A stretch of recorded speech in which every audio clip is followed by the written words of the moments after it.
Hey everyone, it's Nicole Mitchell, and we're back. We are tackling our next Clobber passage, and I have a good friend of mine, CP Elliott, here. And I'll have him introduce himself and tell us a little bit more. So please tell us how you identify, what you do for work, and any other fun thing you'd like us to know. Sure. So, like you said, my name is Colin Peterson Elliott. I am a pansexual Christian myself, up top. Hey! Yep. And I'm married to a beautiful woman. I got a daughter, and she's awesome. And so I've really appreciated all these posts that you've done talking about pansexuality. You actually were the one that introduced me to pansexuality as a way to claim, because I've always identified as bisexual. But then this idea of breaking down the gender binary was always close to my heart. So I've adopted that and embraced it. It's been beautiful. It's been great. And I should be ordained here in a couple of months. I'm looking forward to serving the church as a pastor. That's awesome. Yeah, I'm excited for you. Thank you. Thanks for being here. Yeah, of course. So today we're going to be tackling the verses found in Leviticus. There's a verse in chapter 18, in chapter 20. And these are passages that have been used against queer people, specifically gay people, and we're here to provide an alternative and what we'd also say is a more accurate interpretation of these passages. So take it away. Great. So I guess the first thing that I really, whenever I'm tackling Leviticus, it's really important to remember that this is a collection. I mean, it's part of the Bible, right? But it's part of the Older Testament. And Leviticus especially is part of those ancient traditions that are like 3,000 and 4,000 years old. And so much, they're placed, some of them are even placed a little older than that. So it's like a collection of how the Hebrew people saw themselves, their values, their general stories, their common stories. So much like in America, we have ideas of like George Washington, Christopher Columbus, as problematic as those figures kind of are nowadays, as we're a little bit more woke. Those stories still kind of shape the American identity the same way that these stories and laws shape the ancient Hebrew story.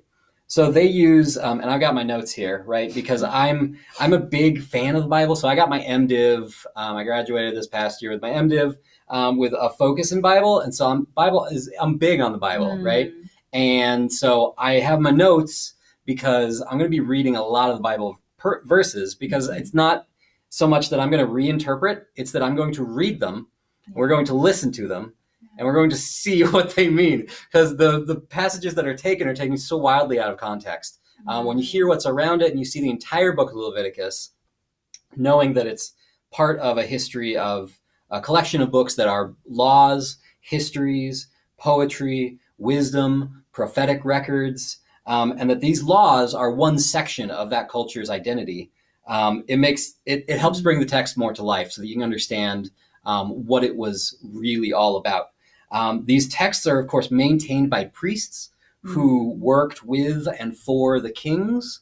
And so these are kind of similar to like modern day judges were the ones who held these stories. If our modern day judges held regular worship services, then that would be like right on with how these priests were, right? So the form is really interesting to me too, because it's very similar, like the Ten Commandments, where you have the first commandment is the big one, right? Thou shalt have no other God before me. And so that's the big emphasis at the front. And then the rest of it get a little bit more detailed and into more specifics as they go along. So the books are kind of laid out like that. And so when we get into Leviticus, we see at the beginning of most of the chapters, it says something to the extent of, I am the Lord your God. Oh, no, I'm sorry. That's the Ten Commandments. What it says in Leviticus is, the Lord called to Moses and spoke to him from the tent of meeting. He said, speak to the Israelites and say to them this next thing that is then the chapter of Leviticus.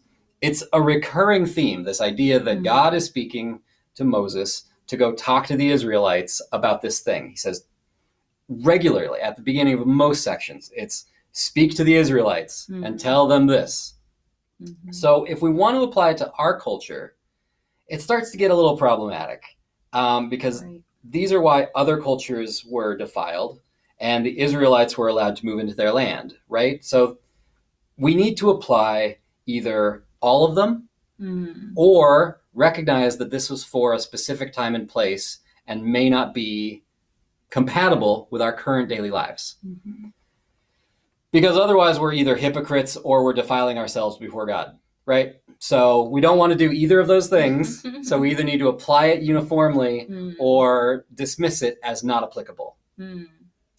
So let's go through Leviticus real quick, right? Because I got the short straw, right? And I got 2 clobber verses that I got to do. 2 for 1. But I'll just give you the whole batch of Leviticus for you. I mean, it starts off and it talks about regulations around possessions, how to trade, what happens if someone breaks someone else's possession, what happens if someone steals someone else. Like, these are laws about possessions. Chapter 4, the Lord said to Moses, say to the Israelites, all these regulations about offerings and what you do when you go to the temple and you go to the altar and you do all these offerings, how to regulate those. 8, the process for ordaining priests, which involves animal sacrifice. And I don't think that Joel Osteen has been properly ordained if we follow that, because there was no animal sacrifice unless it was done in secret, which, who knows, could have been. I'll give him a pass on that one.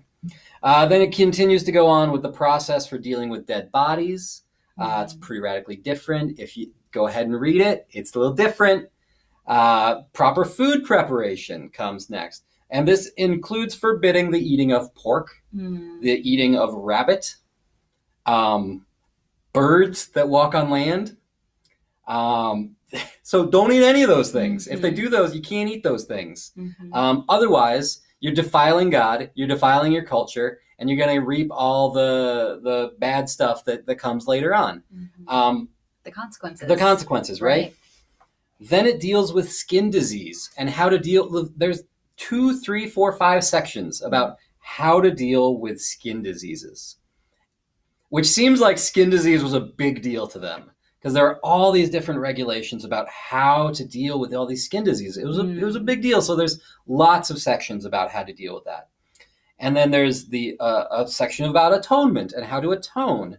And then it even says in regards to atonement on chapter 16, verse 34, this is to be a lasting ordinance for you.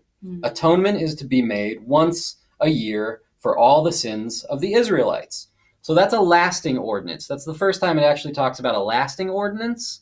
And so these other things, it doesn't say that. But for this one, it's lasting. So maybe you could say some arguments about like, oh, well, the pork and the skin diseases, we've dealt with that. We don't really need to worry about it. But this one is lasting. So if you want to follow Leviticus, then once a year, you need to make an atonement for all the sins of the Israelites, which, I mean, if you're applying these to you, that means you need to atone for your sins once a year, every year. And make it formal. It needs to be a form, and there's a process. There are lots of different ways to burn your offerings to do this. And so I hope those who are putting forth this theory of how to read Leviticus are making those offerings, or they are defiling themselves against God. It also says don't eat animal blood. So, there's some good tips in here. Some of them are good tips. That's also a lasting ordinance. So don't do it. Then we get to 18, which is this first Clobber passage that we have. And it's actually in chapter 18, it's verse 22, which is like way out of 29 verses. So it's down at the bottom of the list. But I want to go through this list because it's interesting. So it starts out as per usual, speak to the Israelites and say to them, I am the Lord your God. You must obey my laws and be careful to follow my decrees. I am the Lord your God. Keep my decrees and laws. For the person who obeys and lives by them, I am the Lord, right? So this is kind of appeasing the death anxiety piece. Follow these laws and you'll be okay. So the first part is don't have sex with a close relative. Don't have sex with your mother. Don't have sex with your father's wife. Don't have sex with your sister or your father's daughter or your mother's daughter, regardless if she was born in the same house or a different house. Oh, man. Don't have sex with your son's daughter or your daughter's daughter. Don't have sex with the daughter of your father's wife born to your father because she's your sister. These are direct quotes. It continues for about another 10 lines about don't have sex with your family members. Again, that seems like it was a kind of a big deal to them. Yeah. They were maybe dealing with some issues, and so they had to lay these things out. And so they're talking about all these different problems that they're trying to solve, that, sure, God is trying to solve by having these sexual purity laws, right? Mostly, don't have sex with your family. Sure. And then it says, don't give children to be sacrificed to Moloch, who is another god. And so, okay, don't do that. But then we come to our verse that says, don't have sex with a man as one does with a woman, because that's detestable. And this is the first time that we actually have some added language. So it's not, they never say anything about it being detestable to have sex with your sister or to have sex with your father's daughters who was born in a different house. Now that's not detestable. So why is it suddenly detestable to have sex with a woman or with a man? Or have sex with a man like you would a woman? It's very specific about as one does with a woman. And it's really important, I think, in this to remember, again, this was for a specific people, a specific time. And in that time, women didn't have the sexual relationships with men as we do now, where it's theoretically equal partnerships. Mutual, right? It's about property and alliances and dominance, basically. And so when it says don't have sex with a man as one does with a woman, then it's saying, at least I'm reading that as, don't have sex with a man to assert your dominance over him. Don't have sex with a man to try to broker peace with your enemy. Because that's why people had sex with women. Or don't have sex with a man to try to procreate. That's what that's saying. But, and then after that it says don't have sex with animals. So all kind of tied in together here. But it's, I say all those together because the don't have sex with a man as one does with a woman is one line at the bottom of this section that's all about don't have sex with your family. And just like piggyback off what you've said about like this whole power dynamic, or like how men had sex with women to form alliances, and like sex wasn't seen as this mutual, life-giving, loving relationship to have intimacy and go deep with one another. It was a total power game. Women were used in many ways, whether it was to create alliance or whether it was to violate another group of people. Like women were just pawns in men's hand. And so for a man to have sex with another man was detestable, because that's what you do to a woman, because a woman is subservient. But men are the ones who carry power. So you don't do that to other powerful people. You do it to those without power, less power. Because then you're breaking down the social structure. When you start doing that, when you start breaking out of that regular social structure, then society starts to crumble, because you're doing something you shouldn't be doing. So that's why messing with the systems. Right? Don't mess with the systems is what the priests were saying. But if you do, there's a consequence that's listed. And so if you do have sex with a man as you would with a woman, such people or such persons, this is verse 29. This is 29, must be cut off from their people. That's it. So they're isolated. They're cut off. That's what you do if someone does that. So, okay. If you want to follow Leviticus, and that is your choice in America because you have freedom to do things, you can. And so that means if someone has sex with a woman or sex with a man to assert power and dominance over him, then they should be isolated and cut out of your life. And that's it. So then we go through Leviticus, because there's 2, right, that we're doing. We're getting to 20. 19 is basically the 10 Commandments, again, with some additional farming tips, like don't mate 2 different kinds of animals and don't plant 2 kinds of seeds together. 20 then is if a man sleeps with a female slave who is promised to another man, but who has not been ransomed or given her freedom, there must be due punishment. Yet there are not to be put into death because she had not been freed. The man, however, must bring a ram to the entrance to the tent of the meeting for a guilt offering to the Lord. With the ram of the guilt offering, the priest is to make atonement for him before the Lord for the sin he committed, and his sin will be forgiven. Whew. It's a pretty specific case. And so remember, these priests who are writing these down are like the judges of the day. They're hearing grievances from people, and they're making rulings, and they're writing laws that go into Leviticus. Mm-hmm. So at some point, someone had sex with a female slave and wondered, how do I get out of this? How do I make it right? Mm-hmm. Well, you get a ram to the entrance of the tent, and then you do the Lord off. So it's codified into the laws Mm-hmm. of this culture. So there's these laws have wisdom and laws. So Mm-hmm. these sort of things that work for the culture, and they get codified. Then 20 has penalties for all of the previous laws, but starts again with, the Lord said to Moses, say to the Israelites, and then he goes through, so the consequences for doing what is detestable are,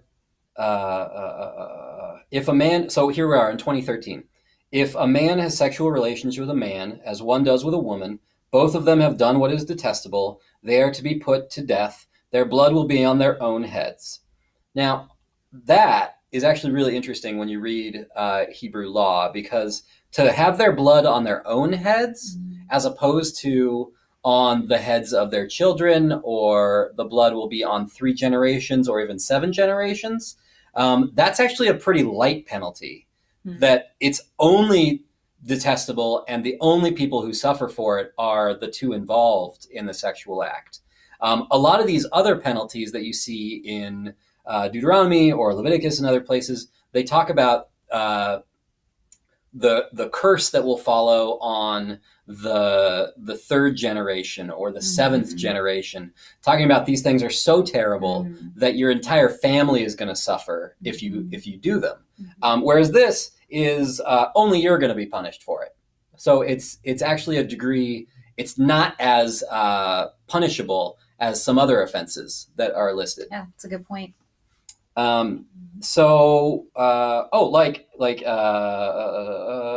If a man commits adultery with another man's wife, this is another fun point in Leviticus. If you commit adultery, you're to be put to death too. So I think we have some public figures like in the Senate and Congress who have committed adultery, and I'm wondering why some people who are condemning gay people who should really just be isolated, who haven't or maybe put to death according to Leviticus. Sure, okay, they should, right. But what about the adulterers? They should also be put to death, I thought. Like Kim Davis, didn't she cheat on? I thought she was that. I could be wrong. I don't want to be smirched. There's a lot of people. Do some research. There's a lot of people. And if a man has sexual relations with a woman during her monthly period, he has exposed the source of her flow, and she has been uncovered. Both of them are cut off from their people. So if you have sex with a woman while she's on her period, then you have the exact same penalty as a gay person. And there's all kinds of heterosexual couples who have sex when their spouse is on their period. So, yeah, that's a good point out. Then Leviticus goes on to talk about more specific content for conducts amongst priests, offerings, and talks about offerings and skin designs, skin diseases. And then my favorite part, it talks about festivals, required festivals. So if you want to hold Leviticus up, then you need to celebrate the required festivals as well, like Passover. You have to celebrate Passover. You have to celebrate the festival of first fruits, the festival of weeks, which, like, the first day of the 7th month has to be a day of rest, and a food offering to God is made, commemorated by trumpets. That's mandatory. Otherwise, you will be besmirching yourself and defiling yourself before God and seek the exact same ramifications that are due to gay people, according to Leviticus. Then it talks about proper oil technique and retribution, restitution, and also talks about the Sabbath year, where every 7 years the land is to be given rest and not worked, not toiled again for an entire year. So, like, oil companies are defiling the world according to Leviticus, because they don't give the earth a rest every 7 years. Yet I don't hear a lot of people clamoring for the oil companies to be shut down because of Leviticus, which is weird because it's right there in Leviticus. Also, Jubilee, when all debts are paid off and all slaves are made free every 7 years, which means every 7 years, everybody who's imprisoned should be set free. And I mean, that means Charlie Manson would have gotten out a lot before he died. And I don't really agree with that. I don't think that's a good idea. So I don't follow Leviticus, mainly because it was for the people of Israel 3,000 years ago. But because of these other things, it's content for those people, laws for those people that made their society work well that really would not work in our society. The idea of releasing all debts every 7 years, as great as that sounds with like seminary debt, that's unreasonable in our society right now. But you know what? If you want to follow Leviticus and say it's the eternal word of God, then do it. My student loan debts will thank you. A lot of people would be grateful. And I know that just to wrap up here, there are some rewards that you get for following these laws. And so those rewards are high crop yields, high birth rates, and peace in the land. Which is nice, right? Peace in the land and high crop rates. That's good. That's good stuff. But for punishments, the punishments are to be isolated, right? Like I talked about. The people isolate you, and then God takes care of you by bringing on terrors, diseases, and fevers, which is why people think that AIDS was God's way of punishing gay people. But AIDS kills people. And it doesn't say God will kill you. It says he will destroy your sight and take your strength. So blind you and weaken you, but not kill you. Any seeds you plant will not grow. And lots of other things. But it goes on and on and on and never says you are to be put to death. It says all these terrible things will happen to you, but you're not to be put to death. Not by God. In spite of this, it says, in spite of all these different things, if you still do not listen and continue to be hostile towards me, then in my anger I will be hostile towards you, and I myself will punish you for your sins 7 times over. You will eat the flesh of your sons and the flesh of your daughters. I will scatter you among the nations, draw out my sword, and pursue you. Your land will be laid waste, your cities will lie in ruins. Basically, your entire society and your way of being will be destroyed. So as a societal formation tool, this helped the society stay together because they thought if we broke it, then God will come and destroy our society. But today, there are so many unbelievers and so many people who aren't Israelites that these sort of sayings don't hold any sway over them. And just as if that's not enough, 46. These chapter 26, verse 46. These are the decrees and the laws and the regulations that the Lord established at Mount Sinai between himself and the Israelites through Moses. Period. There's nothing about other cultures in the future. There's nothing about, this is between God and the Israelites. I'm not an Israelite. There are no more Israelites. And then 27 is about property laws. There's some additional property laws tacked on after they finished it. They're like, oh, wait. We got a few more property laws we got to throw in there. So, I mean, basically, if it isn't, I didn't do a lot of interpretation there. I mean, I could have. You can get into the Hebrew and start really tearing things apart. But I just wanted to read it at face value. And if you read it at face value and understand what it is, it's codifying laws for a people in a specific place and time. And if you want to have some integrity in your life, then you need to either apply all the laws and adopt that culture as your own. I mean, or it just looks like you don't like gay people. Yeah. And I'll say you're a hypocrite. Because if you're saying the gay people should be put to death, if you're claiming that text as your identity text, as your authentic truth, then you'd better be celebrating Passover. You'd better not be eating pork. You better not have tattoos. That's in Leviticus too. I didn't talk about that. You have some tattoos.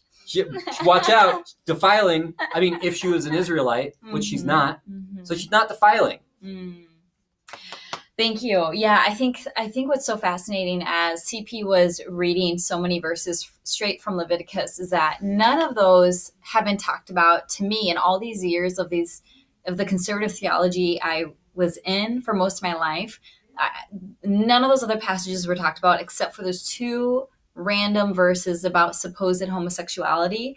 And so I think that's what CP is trying to show you is like, have you taken the time to actually read the entire book of Leviticus and see who was it for, who was it by, what was its overall purpose? And I think if there's anything like you kind of mentioned is if you're going to pick out these two verses and use them to clobber against gay people, and yet you don't follow any of the laws written in this book, you are asking for the same punishment or consequences that you think gay people should have. Like, I don't think people realize how their own like consequence or punishment is implicit in their own judgment of gay people. And ultimately, we talked about this, how God is the judge, not humans. That's not our role. We don't get to judge. So we surrender that to God, and we trust that God is at work in each person's life, and that God is big enough to love and speak to whomever God wants to.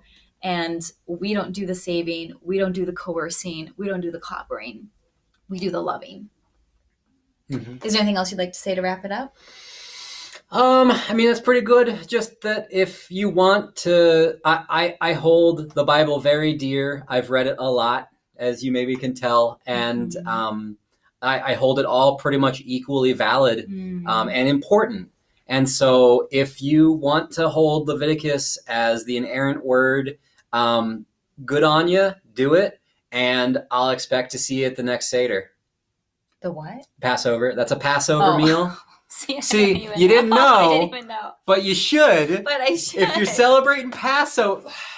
Good. You're making a good point. And lastly, I want to say, I have gotten comments where people like, you're just trying to justify the Bible or like justify whatever you want to justify. And I want to push back on that and to say, I believe we're giving our biblical interpretation, and we believe that it's a more accurate biblical interpretation. And so you may want to call it justification, but that's not like what we're here doing is just trying to provide, and maybe you could call it an alternative biblical interpretation. And in fact, once you start reading and studying, you're going to find there's a lot of interpretations from different denominations, different entire people groups, and just to recognize that, and that we are promoting what we think more accurately represents what was going on in the text at that time. Fun fact, the King James Version of the Bible is an interpretation of an earlier text.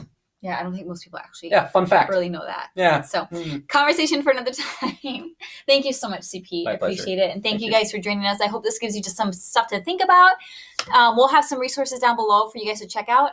And lastly, don't forget to subscribe because we've got more videos coming. All right. Bye, guys.